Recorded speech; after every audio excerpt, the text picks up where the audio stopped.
Hi, welcome to Icons. I'm your host, Walt Smet, and today we have a special treat, a very delicious treat. We've got members of the CRFG, California Rare Fruit Growers, and this also happens to be Earth Week, Earth Weekend, should I say. So I think this is a good presentation because all of the members not only make the earth a little bit more productive and more beautiful, but certainly more delicious. So let's talk a little bit about the California Rare Fruit Growers in the history. And my guests with me today are Dr. Ed Hager, Edgar Valdivia, and George Peleaz. And let's talk about the history of CRFG and how long has it been in existence, how many members. Dr. Hager, would you like to start with that? Yes, I'd be delighted to talk about the history of this organization, which I think has given so many of us so much pleasure working in it and with it. It all started really and is due particularly to two people, Paul Thompson and John Riley, and they started getting together. They discovered a mutual interest in rare fruits, particularly subtropical fruits. And they were living where? Where was this? At the time, John Riley was up north in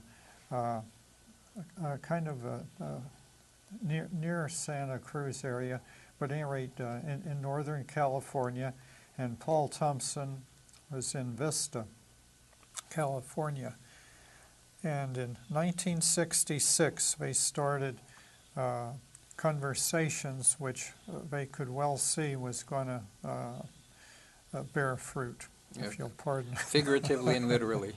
And by 1968, with frequent meetings themselves and some other supportive people, but particularly themselves, they were ready to go. And they divided a bit of labor to begin with. Paul Thompson producing the magazine in the early days, largely doing it himself, and John Riley doing the yearbook of the organization. And the Fruit Gardener would come out quarterly. And was a much smaller thing than it is now. But Paul was gradually able to get more articles from more people. We have to remember in those days there were so few people growing these rare fruits. And one has to ask, even to begin with, what is a rare fruit? And we consider, I often tell my people that come on my tours, in most people's backyards, any fruit would be rare indeed. And actually, though, we're interested in unusual varieties and neglected varieties of common fruits as well as uncommon fruits. And rare is somewhat of a relative situation because an apple might be rare in Malaysia and common here. A mangosteen that might be common out there would be rare and impossible here. But with those thoughts, we realized what a broad field we could have. And they rather quickly got up to 300 people, and at that point they decided to develop a board. Well, that was sizable at that time, when about 40 years ago or so. Indeed so. 1966 was when they started to talk. 1968 is when the first magazines came out. And, of course, today it has grown to over 3,000 members, and it's internationally. Right. And you publish the Fruit Gardener again, a very handsome magazine, with a lot of interesting articles. And so many of us, and I'm sure the readers, I'm not even sure what some of these fruits are to even ask questions. But some of them come from various places around the world. Indeed, we really would hasten to add that California, and the California Rare Fruit Growers, California tells where we came from. It tells of our past and our present, but we feel that our future will include many more than the 50 countries we're in now. Well, what's interesting now, I think I was talking to him, Edgar, that you have a website now, which it seems to me that as soon as you have a website, you become very international, and that you become accessible for information to anybody, whether I'm living here in California or I'm living somewhere in Europe. Correct. That's a good point. As technology comes up, the good part of our organization is that we grab into it and we are capable of sharing all our knowledge worldwide.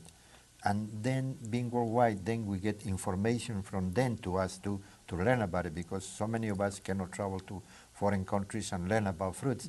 So we get the data from them to us, and then we learn, and then we are able to grow these plants in here in California. Well, is there any kind of seed exchange or anything between Yes. Different countries? And We have a 6 seed exchange, but and now California has different laws. They're trying to stop of seeds coming into California because trying to protect the industry of the avocado and the citrus, so they stop some seeds to coming into California. so you can't But get them? normally we get through going to the right channels. You have to go into quarantine, or the Department of seeds they have. Agriculture, Yes, that's the best way to do it. But we don't nowadays. We grew up so much in our organization that we have so many members, and from every nationality.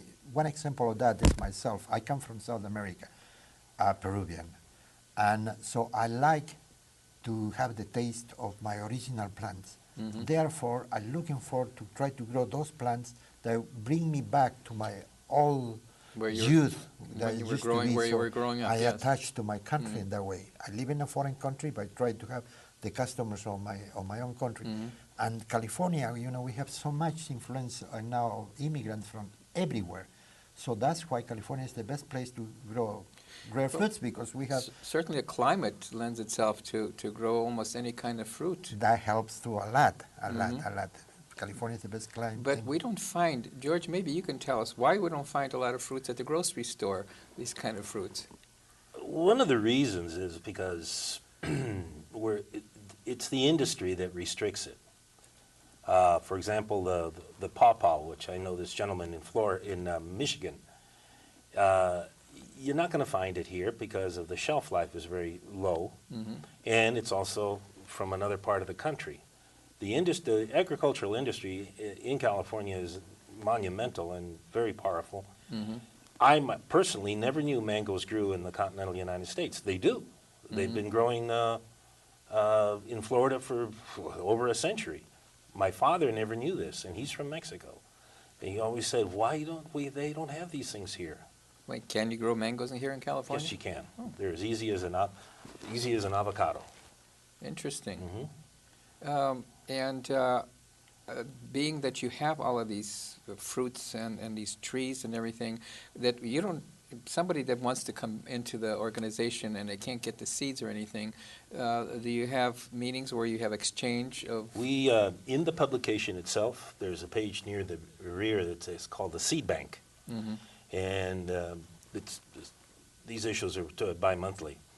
They have a list of seeds there that are donated, given to the organization to redistribute amongst those people who are interested in that particular type of fruit. So it's a nominal fee, but it doesn't cost much. And so it's not a problem within California, No, too? no. And it's not a problem sending them outside of California? No, it's not. not that I know of, no.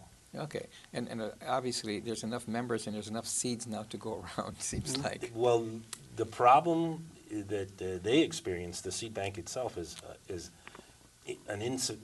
there's always a demand for them, but there isn't a supply.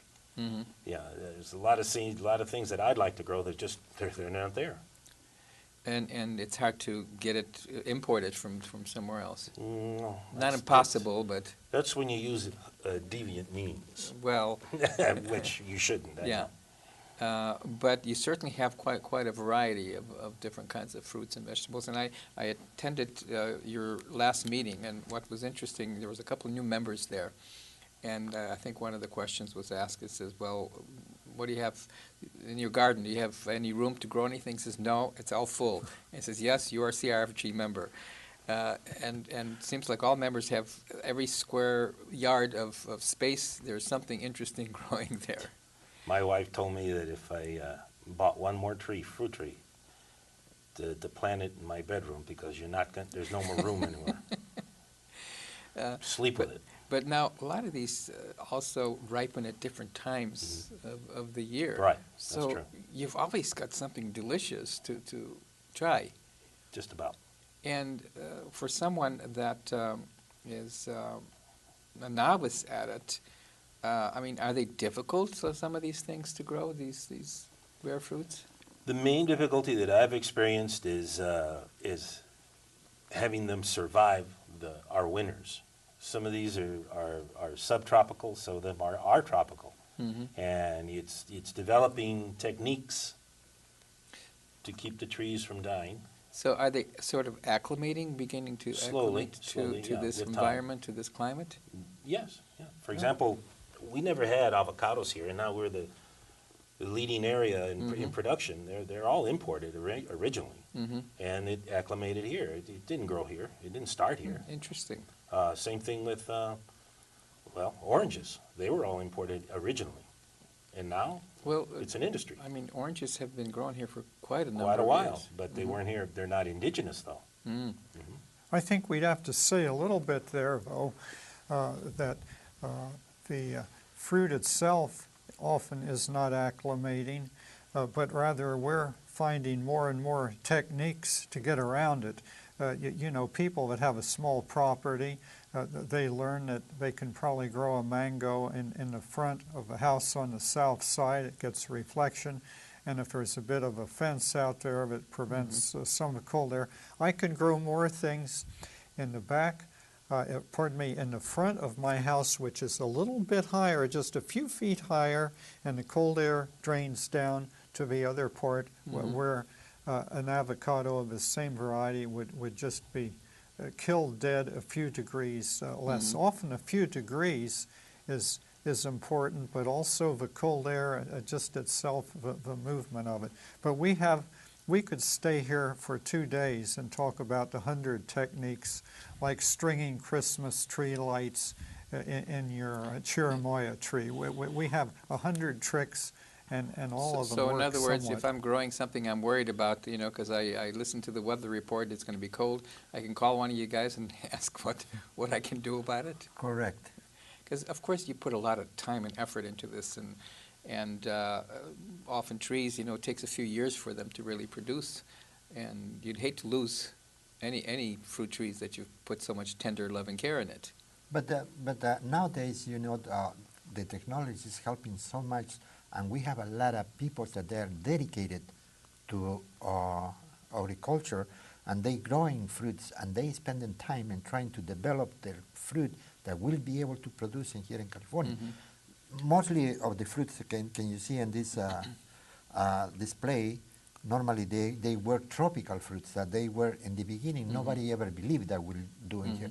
But because a lot of people, they put so much time and effort how to grow them, and they cross-pollinated one hardy fruit with the other one, then is able to produce the fruit.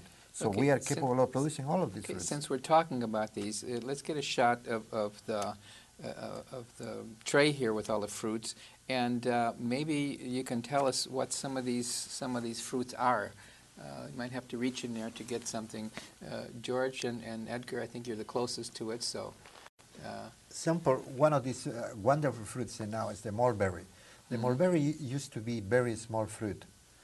And then now, look, we have this great mulberry, originally from Pakistan. It's called Pakistani mulberry, very sweet and heavy producer and very tasty. But you excellent, grows very well in California, no problem at all. And you don't find it in grocery store because Not at all, because actually mostly the fruit is being grown by people that they love growing these plants. They are not going into production yet.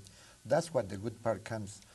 We spend our time ourselves and working in these particular plants, then proving that they can be growing here. Then the farmers, the growers, they can invest money knowing all the data is being made by us, and they can don't will be afraid to go into a big production, and then later in 2 or 3 years you will be able to see them in the markets, because we do actually the research. Well, let's see what else have we got here.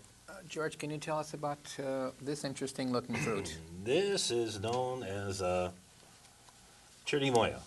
It's a member of the Annona family, has about 60 different members in it. This is one of So the there's 60 different varieties? Or? yeah. And where is its indigenous area? Where does it come from? It originates in, I would say, eastern Peru and in the hills and mountains of Bolivia. Interesting. Right in there. This particular one can take the cold because of its origin, not in the hills, but some of its relatives can't because they're more tropical. And as Edgar says, to an improvement of this is this one over here. This one is a crossbreed. They look alike, but they're not. Yeah, it does look alike, but I couldn't tell, Yeah. the difference when I look at them. This one's known as an Moya. This is the Chitti Moya. What they did to develop this one, they crossbred one of the sensitive tropical varieties to this rugged mountain variety. Produced that one. It has this one has the sweet flavor and texture of the tropical one, but with the hardiness of the mountain one. So it's an improved fruit. It's an interesting aside here that that is a close relative, I believe, of a pawpaw, Verboth annonas. Yeah. Wow, and they're so distant apart. I mean, the pawpaw originated in North America? Is that where? It's an indigenous fruit to North America, and when people ask for an explanation of what's it doing up here, I just say it got left here when the continents divided. Yes. The rest of the family went south, and this one was left an orphan. Okay, now here I've seen this in the grocery store. This is a starfruit. It originates in South Asia and Southeast Asia. And it's called a starfruit because if you slice it, as you can see, I see it'll where be the a name 5-point comes from. star. Yes. This is a sweet variety. Normally they're on the sour side and a lot bigger. This, I believe, is an Arkan cultivar. If there is anything negative about this fruit, it's that it ripens and it's this time of year, because this would make an excellent garnish for those summertime drinks. Interesting. Yeah. And okay, let's see what else. What is this right here? That is a green Mexican papaya. Well, meaning that it's not ripe enough? Or? Well, it's not ripened in the sense that you eat it sweet. It can be eaten like this as a vegetable. The Southeast Asians shred it, and you can buy it, say, like at the Thai markets. They sell Thai restaurants, or actually Thai markets. They sell it, and it's rather spicy too. But they sell this all shredded, and it is edible. As a matter of fact, it's healthier for you, because papaya has, if you know anything about nutrition, it has a tremendous amount of different types of digestive enzymes that really help out your digestion. And in fact, one of the crude ways of making meat tenderizer is to score this and let it bleed. And well, you can see some right there. Oh, yes. Okay, that crystallizes up, and that is used as a meat tenderizer. Yes. Because I've seen that in some meat tenderizers, as one of the ingredients comes from this plant. And that's how it's very interesting. And one of the other things that it's interesting. I mean, I see all of these fruits and vegetables, but I want to bring up the fact that the members get together and you have a festival. This was published from the last festival, 2004 Festival of Fruits, Year of the Berries. And of course, you're all part of the Los Angeles chapter. Correct. And this was only the Los Angeles chapter that did this? Yes. We are, like I mentioned to you, 3,000 members worldwide, but in here we are 21 chapters, and mostly we have 18 chapters in here in California, and some chapters in Nevada, and now in Arizona.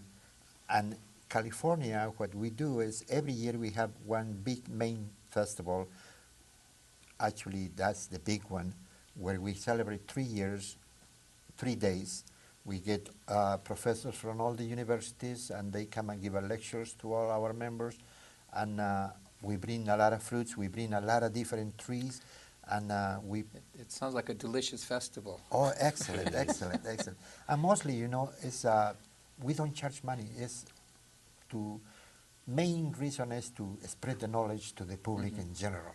Well, which brings us to another. You do have a public outreach. And I know we've got some photographs that I went and visited your stand at Pierce College at Farm Walk that they have once a year. And as soon as they show that these photos on there, we'll talk about it. Okay, here you are. You're at the stand, the California Rare Fruit Growers Los Angeles chapter, and you have information there, and also pictures of fruit, I guess. And who's tending the booth there? I think you were there, Edgar. Or you were Yes. Oh, yes. It's you standing. Yes. We were and I see your lovely wife Pat there. Yes. We were 6 members over there trying to spread the knowledge to all the students, and we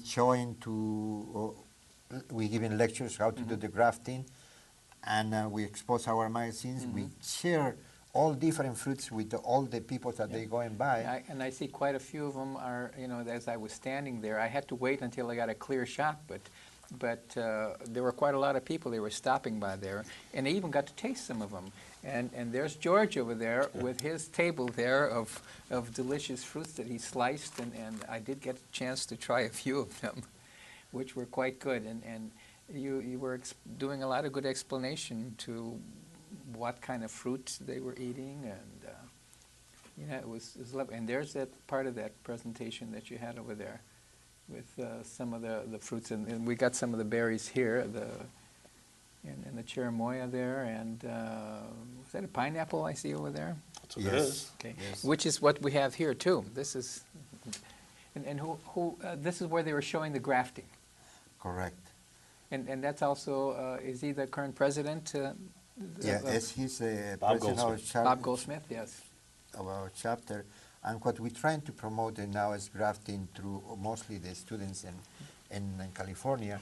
So therefore, we're going to different schools, high schools, and we teaching. Actually, we're giving a knife and a tree to each student so they can do themselves grafting. Once they have the experience, they can go to their backyards and graft any tree. Because sometimes you're afraid to when they mention grafting, what grafting? It sounds mysterious and very, very hard to do. Yes. Because I've tried it myself at first without any kind of, and I've failed at it, so I haven't done any grafting, only because, I look at books, I look at ways, but when you have somebody that shows you, oh, no, do this, or this is not thick enough, you got to be as close to the thickness as possible. But so what high schools do you go to? We went to Canoga Park High School, Camarillo High School, Ventura High School. We got all together, I think, 600 students, and we teach one by one. We are 7 members of organization that we coach all the students, and we teach them how to do it. And they do it very successful. And normally we've been grafting apples because apple is very easy to do it. And the main reason we're trying to push grafting nowadays, because as you know, the new developments, they don't have too much land.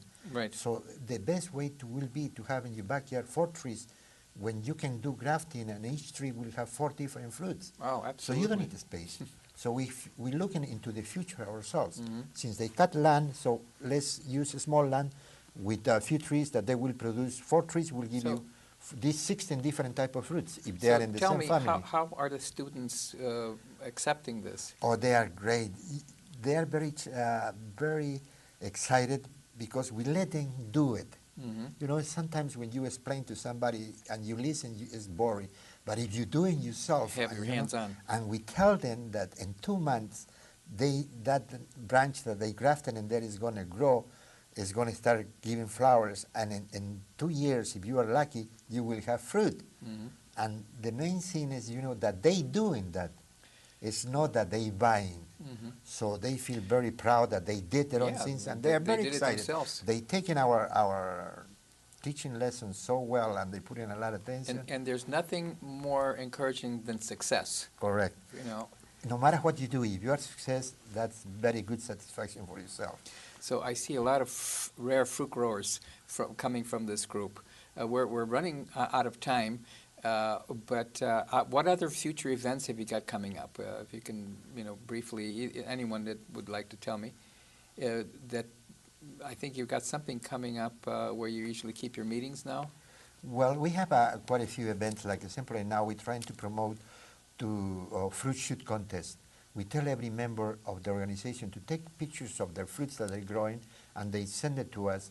And then we have a select people that will pick the winners of those particular pictures, and we make a DVD, and then we give it to them. We've come to the end of our show, but I just want to mention that at the end of the show, your website will be displayed. So anyone that wants to, you know, find out more information, they can just tune into your website. Yes, and CRFG.org.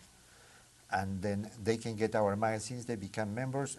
Be a member organization is very cheap because only $30 a month, $30 a year, $3 a month. What Well, gentlemen, other cheaper? I thank you very much for being on the show and sharing with us all of this. Thank you for having us. It was My a pleasure to share our time with you.